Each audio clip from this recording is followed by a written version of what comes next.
Bagong member ng Singing Queens ginulat lahat.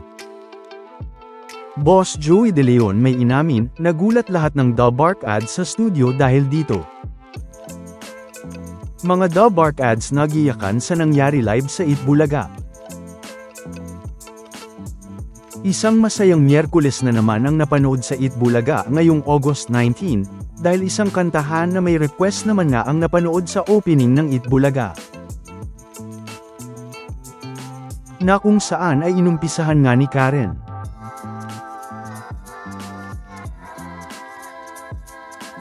Na sinundan ni Ruel.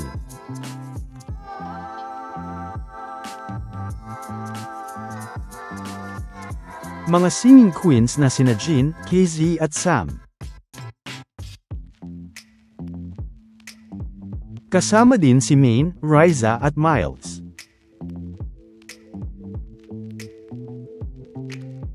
Kumanta din si Mayor Jose at Wally.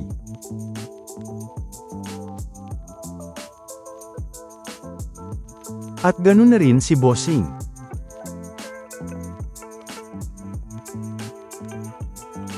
Pero, kinatuwaan pa nga ng marami ang ginawa ng mga The Bark ads habang kumakanta si Ruel, dahil makikita pa ngang naiyak ang mga The Bark ads sa likod.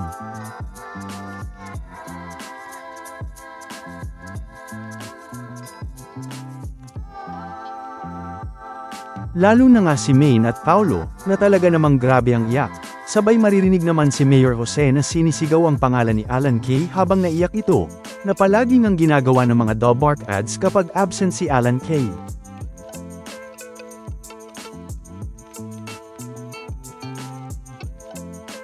Pero hindi nga lang yan, dahil tila nagkaroon nga ng bagong mga member ang mga singing queens, dahil habang nakanta nga si singing queen Jean, KZ at Sam, ay sumama nga dito si Miles,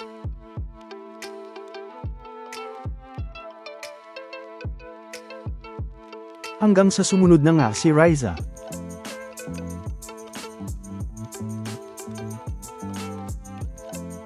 Na tila naging 5 na naman nga ang mga singing queens dahil dito. Na talaga namang kinatuwaan at kinaaliwan ng mga netizens.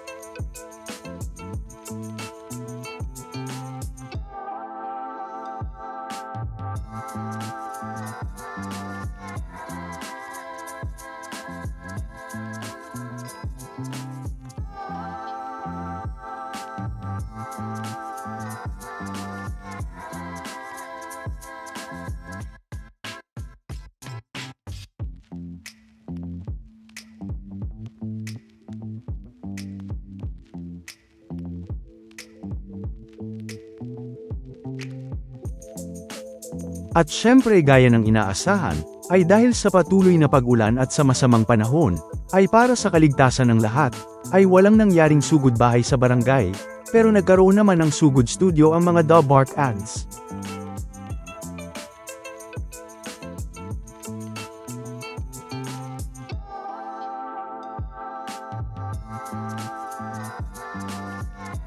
Na kung saan ay syempre kasama pa rin natin dito ang Coca-Cola, at iba pang mga sponsors gaya ng Grain Smart, Hanabishi, Umami Burst Seasoning Mix, Flanex, Jolly Mushroom, at Photon.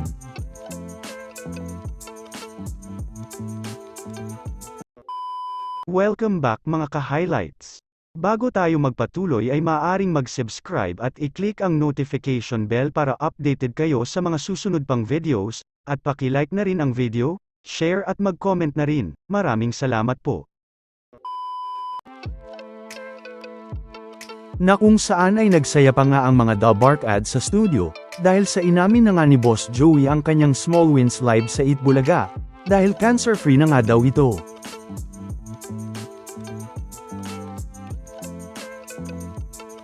Kaya naman ay makikita ang mga naging reaksyon dito ng mga The Bark ads na masaya nga para kay Boss Joey.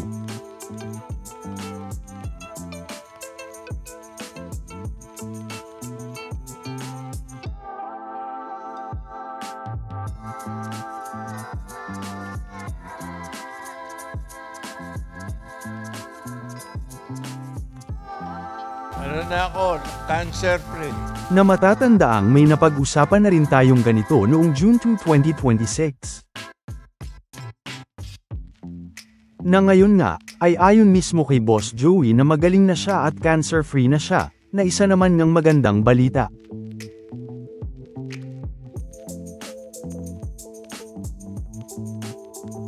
At dahil wala pa rin nga si Bimby sa Itbulaga ngayong Miyerkules, August 19, ay inulan na naman nga ng mga ganitong mga comments ang YouTube livestream ng Itbulaga, kung bakit wala pa rin si Bimby ngayong live na ang Itbulaga.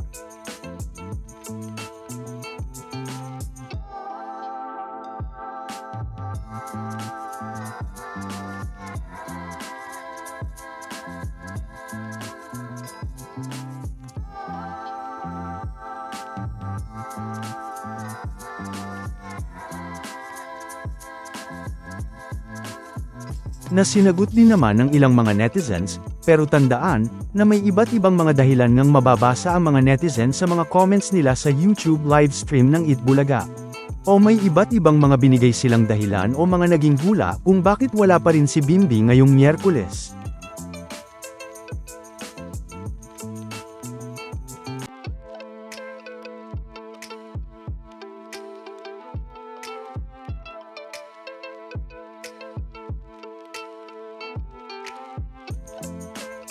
Samantala, ano naman ang mga masasabi nyo patungkol sa mga napag-usapan natin sa video na ito?